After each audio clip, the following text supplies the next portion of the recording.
এদের মাছ ধরার পদ্ধতি একদমই আলাদা। একটা বড়শির সঙ্গে কতগুলো মাছ উঠে আসছে, কমপক্ষে হলেও 6 থেকে 7টি মাছ উঠে আসছে।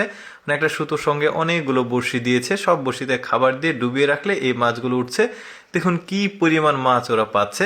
এবারে পাহাড়ি অঞ্চলের দেখুন একটা বুদ্ধি খাটিয়ে মাছ ধরার দৃশ্য। এগুলো ঝর্ণার নিচের স্রোতধারা থাকে, তো সেখান থেকে ওরা পানিগুলো শুকিয়ে ফেললে দেখুন কি চমৎকারভাবে ওরা বিভিন্ন রকমের পাহাড়ি যে মাছগুলো সেটা এই পাথরের ফাঁকে ফাঁকে লুকিয়ে থাকে সেগুলো ধরে নেয়। এভাবে কত চমৎকার দৃশ্য। মোটর দিয়ে জাস্ট ওই ঝর্ণার নিচে যে স্রোত থাকে সেখানে পানি শুকিয়ে নিচ্ছে, একদিকে বেঁধে দিয়ে তারপরে দেখুন পাথরের ফাঁকে ফাঁকে কি পরিমাণ মাছ, একদম পানি শুকিয়ে গেছে, এখন শুধু কুড়িয়ে নিচ্ছে। বেশ দারুণ। পাহাড়ি অঞ্চলের এই মাছগুলো কিন্তু খেতে অনেক স্বাদের হয়।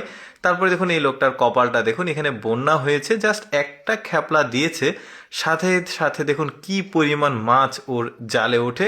কমপক্ষে হলেও কয়েক মাস, মানে 6 মাস তাকে আর মাছ কিনে খেতে হবে না, এত পরিমাণে মাছ তার জালে বেঁধেছে। দেখুন কি চমৎকার দৃশ্য। বিভিন্ন রকমের মাছ আছে কিন্তু এখানে, সিলভার কাপ আছে, তেলাপিয়া আছে, বেশ চমৎকার।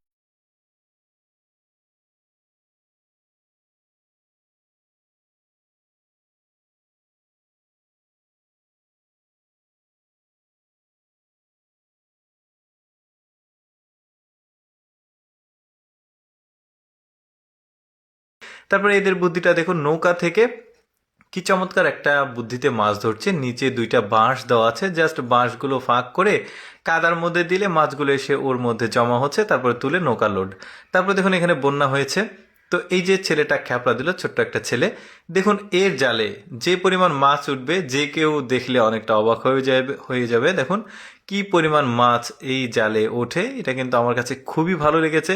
বন্যার সময় কিন্তু আমাদের দেশেও অনেকেই গ্রামগঞ্জের ব্রিজগুলোতে মাছ ধরে, ওই দৃশ্যটাও কিন্তু বেশ চমৎকার। যারা গ্রামে বসবাস করে তারা তো জানে এটার মজা কতটা, খ্যাপলা জাল দিয়ে মাছ ধরার। দেখুন একসঙ্গে কত মাছ উঠেছে, দেখুন ওকে আর কয়েক মাস মাছ কিনে খেতে হবে না, এত পরিমাণ মাছ, বিভিন্ন রকমের মাছ, বাট সাইজে একটু ছোট, কিন্তু দেখতে বেশ চমৎকার লাগছিল, সবাই খুশি দেখা যাচ্ছে। তারপরে দেখুন চিংড়ি মাছ ধরছে কিভাবে, একটা নেট নিয়ে এসে এখানে জাস্ট পানির যে ধার রয়েছে, মানে সম্ভবত খাল বিল কোনো কিছু একটা হবে হয়তো, বা বাধাই করা হচ্ছে, নদী হতে পারে। দেখুন এই পাশ থেকে ওই পাশে নিয়ে গেল, দেখুন একসঙ্গে কত মাছ পায়, মানে চমৎকার একটা দৃশ্য। দেখুন এই যে দেখুন, দেখেছেন কি চমৎকার, কয়েক সেকেন্ডের মধ্যে দেখুন এত পরিমাণ মাছ পেয়েছে। ওদের খাল বিলে প্রচুর পরিমাণে মাছ থাকে। যেমন এখানে দেখুন এটা সম্ভবত নদীর কোনো ধার, এখানে স্রোত যাচ্ছে দেখা যাচ্ছে। এই নেটটা জাস্ট একটুখানি দিতেই প্রচুর পরিমাণে মাছ এসে তার নেট কিন্তু লোড হয়ে গেছে। দর্শক, আমি সবসময় চেষ্টা করি আপনাদের সামনে একটু মজার মজার ভিডিওগুলো উপস্থাপন করতে। এরকম ভিডিও দেখতে ভালো লাগলে আমাদের লেটস গো ফেসবুক পেজটি ফলো রাখতে পারেন। আজকের এই মাছ ধরা ভিডিও কেমন লাগলো কমেন্ট করে জানাবেন।